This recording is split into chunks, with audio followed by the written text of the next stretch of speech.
fuera de las fronteras de su país, y también este pequeño recorrido por algunos temas de las provincias hermanas, provincias argentinas. Vamos a incorporar a esta emisión, y es un gusto por supuesto, y le agradecemos desde ya que nos haya dispensado estos minutos, al doctor Daniel Herbeta, que es ministro de la Corte Suprema de Justicia de la provincia de Santa Fe. Ya lo saludamos. ¿Cómo le va, doctor? Un gusto, muy buenas noches. ¿Cómo está usted? ¿Qué tal? Un gusto, al contrario, y buenas tardes para toda la gente de Venado Tuerto. Doctor, hace pocos días asistimos al comienzo de las sesiones legislativas de todos los ejecutivos la ponían en marcha, es decir, con una mecánica que nos es habitual, ¿no? Afortunadamente hace ya mucho tiempo, que es plantear lo que hicieron y plantearse lo que van a hacer. Hace poco ustedes iniciaron el año judicial. ¿Se puede equiparar la cosa? Es decir, hacer una suerte de resumen de lo que hicieron y lo que planean hacer al iniciarse este año judicial. Sí, muy sintéticamente por los tiempos, obviamente, de esta entrevista. Claro. Básicamente, el presidente de la Corte dio cuenta de una situación excepcional, extraordinaria, que fue la pandemia que afectó el conjunto de todas las relaciones y sin ninguna duda afectó también el funcionamiento del servicio de justicia. Claro. Y en alguna medida dio cuenta de cómo esa situación crítica también se convirtió en una oportunidad para dar un salto cual y cuantitativo en lo que es básicamente el avance hacia un proceso de digitalización completa de los procesos judiciales. Bueno, si fuera posible, la expectativa nuestra es avanzar incluso aún más a un modelo más parecido al del sistema de justicia penal y, bueno, la inversión tecnológica, capitalizarla a través de un sistema de audiencias públicas y orales. Pero en cualquier caso, básicamente, y para no excederme en el tiempo, el presidente de la Corte explicó con algunos detalles de cómo pudimos, con motivo de la pandemia, claro, saltar un poco de este expediente de papel, de este expediente que nos condicionaba básicamente a tener que presencialmente asistir a los tribunales y poder aplicar todas estas herramientas tecnológicas que le permitió a la abogacía poder continuar con sus procesos, trabajando prácticamente desde remoto, desde sus estudios jurídicos, y bueno, en muchos casos utilizando este mismo medio que estamos usando ahora. Seguro. Para celebrar audiencia y para llevar a cabo algún tipo de audiencia de prueba. Doctor, aquí nos metemos en un tema que usted sabe muy bien, muchos abogan por cubrir vacantes, abrir más juzgados, y sé que usted tiene una opinión un tanto discordante con otros integrantes del poder que usted integra. ¿Cuál es el fundamento en lo que hace que usted diga no es esta una solución, no es lo apropiado, tal vez habría que ir pensando en otras alternativas? El fundamento es muy claro. En primer lugar, que en general nosotros, y una de las propuestas justamente en esta inauguración del año judicial ha sido esa, que nosotros tenemos que acostumbrarnos a manejarnos con datos, con diagnósticos sobre la situación y el estado de la cuestión de la cual nos estamos ocupando. Claro. Muchas veces existe una tendencia frente a cualquier demanda o necesidad coyuntural a pedir más. Y bueno, vemos que se pide más y las soluciones no llegan. Por eso digo, diagnóstico primero. ¿Diagnóstico qué significa? Analizar la carga de trabajo de cada uno de los fueros. Hay lugares de la provincia y hay fueros de la provincia cuya carga de trabajo bajo ningún punto de vista justifica la creación de más juzgados o de más recursos humanos. Pero además hay una cuestión conceptual. El esquema de juzgado, la idea de la justicia con un juez trabajando dentro de un departamento y manejando un grupo de empleados, es una idea que se remonta a la Edad Media. Es decir, si nosotros pretendemos enfrentar los desafíos que tiene la justicia en el siglo XXI con un sistema de organización y con un proceso de gestión y con un modo de litigación que hemos heredado de épocas medievales, que hemos conceptualizado en el siglo XIX y que prácticamente es el mismo que se utilizaba cuando empezó, digamos, la organización judicial en la República Argentina, me parece que ahí tenemos un problema. Y por eso yo lo que planteo es un cambio mucho más, bueno, un cambio cultural y un cambio obviamente radical en cuanto a modificar no solo el sistema de organización judicial, no solo las estructuras judiciales, no solo los procesos y la forma de gerenciar los casos que absorbe la justicia, sino también los modos de litigar, y creo que ahí está la clave para poder obtener una mayor eficacia y una respuesta mucho más rápida a los conflictos y, por lo tanto, dar una respuesta a la sociedad. Ahora, ese cambio cultural, doctor, esto es una opinión personal, desde luego, tiene que darse no solamente en el poder que usted integra, sino también en los otros sectores, comenzando por la comunidad o determinados sectores políticos que siguen apuntando a lo punitivo y a una serie de cosas que usted conoce muy bien, y que es insistir sobre, que aparentemente no da mayores resultados, es insistir sobre eso, ¿no? Es decir, que el cambio cultural tiene que ser mucho más transversal, me parece. Sí, porque yo acá me permito alguna valoración y quiero ser prudente. No hay que caer a veces en la trampa o en la tentación de usar estas cuestiones para hacer política electoral. Estas cuestiones son muy serias, le cuestan dolor a la gente, le cuestan conflictividad, y por lo tanto ni el dolor ni el patrimonio de los ciudadanos deben ser una prenda o una herramienta o un instrumento para hacer política. Son cuestiones que deberían estar fuera de la agenda electoral, y la política en este tema tendría que tener un buen diagnóstico y también contar con asistencia técnica adecuada. O sea, no todos los abogados sabemos de todo y no todos los políticos saben absolutamente de todo. Por lo tanto, aquí obviamente hay una resistencia cultural que es natural. La resistencia a estos cambios hay que asumirla como parte de un proceso de reforma y hay que darse una estrategia frente a esa resistencia, pero no hay ninguna duda de que la evidencia es por demás de contundente. Tenemos un sistema que viene demostrando, en la medida en que no se producen cambios cualitativos, que no es más que la crónica de un fracaso permanente. Y fíjese que en materia, si tomamos la justicia penal, no pensemos en Santa Fe, donde ha habido un salto cualitativo muy grande, con asimetrías, con problemas, pero también un saldo positivo muy alto. De esto puedo dar cuenta, llevaría tiempo, pero hay datos concretos. Pero tomemos por caso la justicia federal. El Código Penal, cuando fue el tremendo y lamentable episodio de Axel Bloomberg, se modificó, se agravó. Hoy tenemos probablemente uno de los códigos penales más graves de toda América Latina, y sin embargo han pasado desde el 2004 a la fecha, han pasado más de 15 años, y esto en nada ha impactado en la solución de los problemas. Y tampoco ha impactado porque obviamente en la justicia federal se sigue trabajando de la misma manera que se trabajaba cuando comenzamos con la organización nacional. Entonces me da la impresión de que uno debería reflexionar, porque es como tropezar no dos veces, sino muchas veces, repetidamente con la misma piedra, ¿no? Si yo al mismo problema le busco siempre la misma solución y el problema no se resuelve, bueno, tengo dos problemas.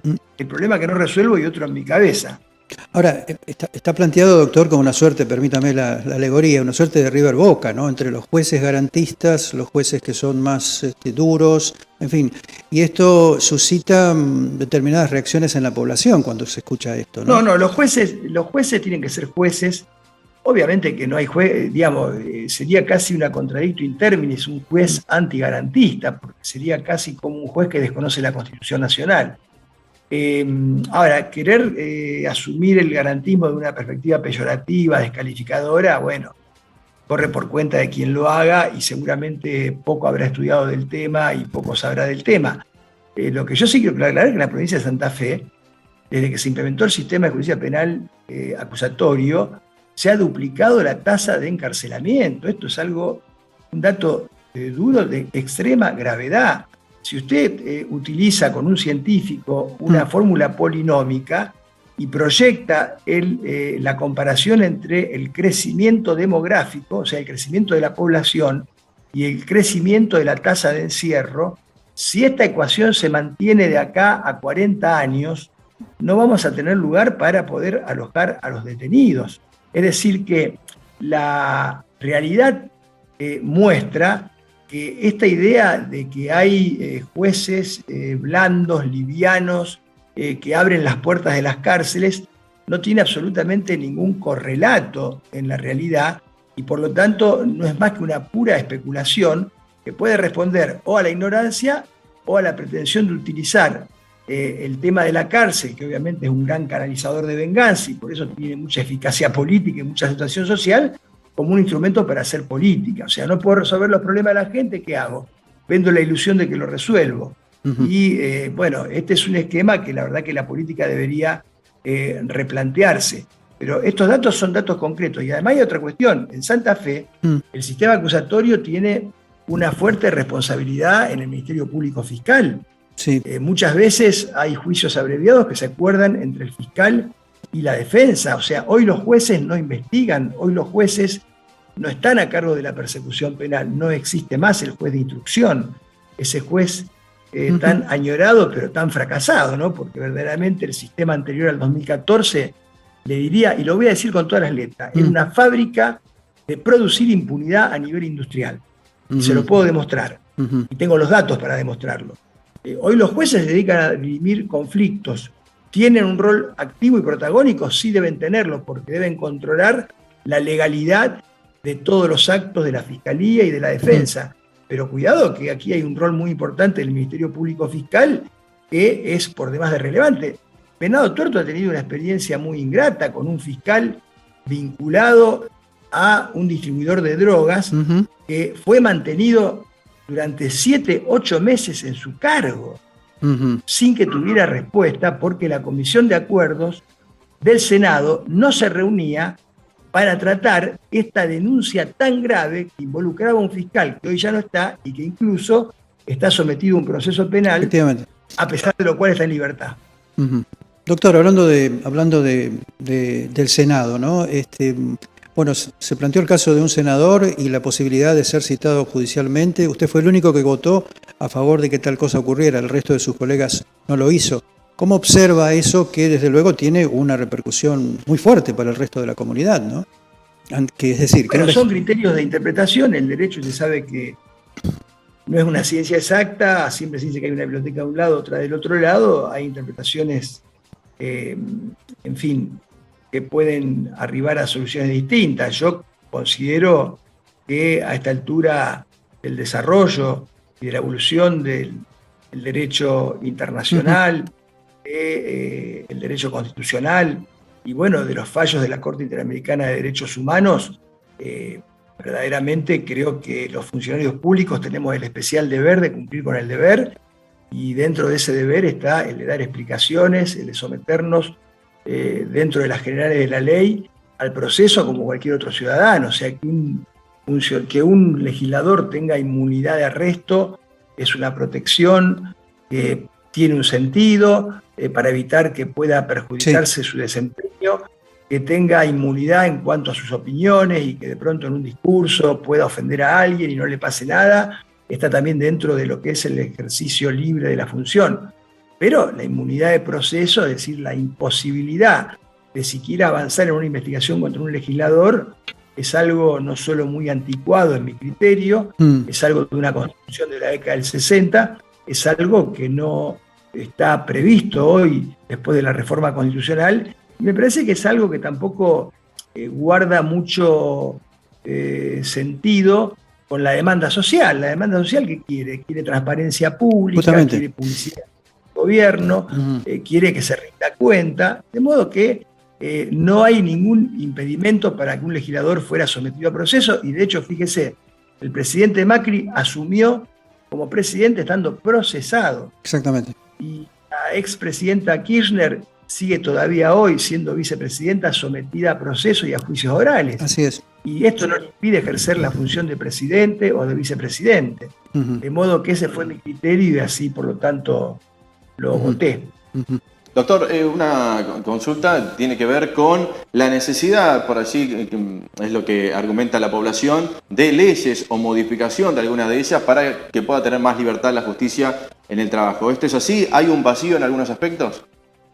No, no hay ningún vacío. Sí, hay un vacío, le diría, en un aspecto, que la reforma importante que ha introducido Santa Fe obviamente tiene dificultades, no se pueden generalizar. Cuando hay un caso hay que analizar ese caso puntualmente. Yo no puedo, si un juez se equivocó, bueno, analicemos el caso en que el juez se equivocó, pero a partir de ese caso yo no puedo generalizar. Y vuelvo a repetir, en el caso de las libertades está clarísimo que la reforma ha generado una duplicación de la tasa de encierro, lo cual es tremendo, ¿no es cierto? No existe prácticamente, no hay antecedente en este sentido en el resto del país ni en el derecho comparado, pero sí hay una reforma que está pendiente, que es la implementación del juicio por jurados populares. Y vamos a preguntarle eso, doctor. Bueno, que justamente el Senado le ha hecho perder 2 o 3 veces estado parlamentario a la ley de juicio por jurados votada por diputados, en la última ocasión por unanimidad de todos los diputados. Yo creo que los senadores deberían explicar por qué no quieren que la ciudadanía participe en un acto tan delicado y tan importante como es el ejercicio de poder punitivo. ¿Por qué no quieren que el pueblo participe? Y no hay ninguna dificultad para que participe. No hace falta ser muy estudioso porque, mire, la tradición juradista se remonta y se pierde en la noche de los tiempos. Y hay países como Inglaterra que justamente se vanaglorian de tener una de las justicias más independientes y calificadas del mundo, en donde el juicio por jurado funciona desde hace muchísimo tiempo, y lo mismo en países del derecho continental europeo, y lo mismo en muchas provincias argentinas, y lo viene haciendo con una calidad y con una eficacia notable. De modo que esta sí me parece una reforma pendiente. Es una forma de democratizar un poder del Estado que solo monopolizan los abogados, y no me parece bien que eso sea así. Y bueno, creo que hay una deuda pendiente de la política en este sentido, y habría que preguntarle al Senado de la provincia, bueno, por lo menos que traten el proyecto, que lo discutan. Tal vez no estén de acuerdo, yo respeto las posiciones contrarias, y por lo tanto que no lo voten, que lo voten en contra, pero que no lo dejen de tratar, que no omitan el tratamiento, porque como las leyes de seguridad, gusten o no gusten, eran leyes necesarias, imprescindibles, y tampoco fueron tratadas por el Senado. Ahora es una situación paradójica, porque a su vez los legisladores están en condiciones de monitorear la tarea del Poder Judicial, ¿no es cierto? Esto lo hemos visto. Usted me acaba de leer el pensamiento, ¿no?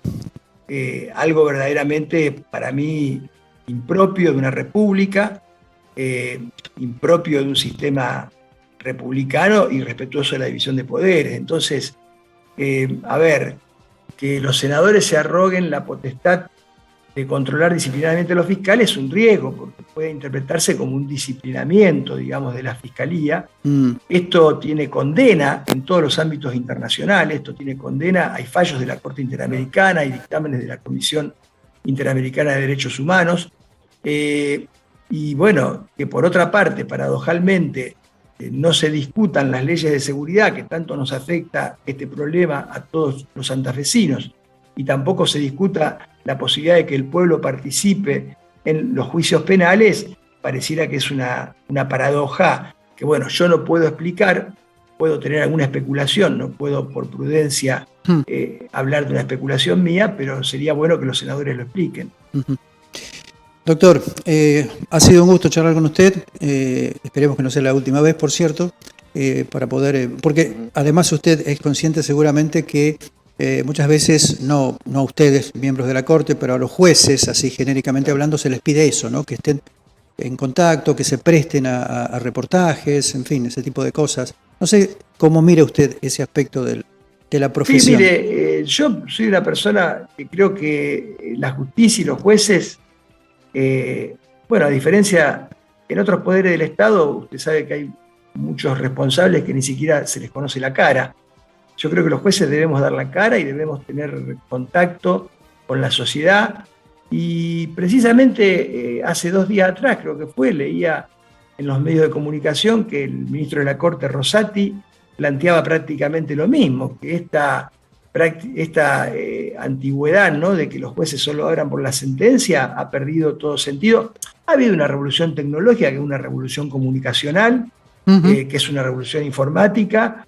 Hoy la gente demanda transparencia pública, demanda programas de integridad, demanda ética pública, demanda publicidad de los actos de gobierno.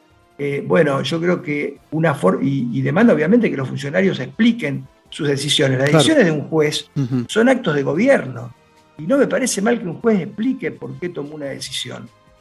Correcto. Bueno, Gracias, doctor.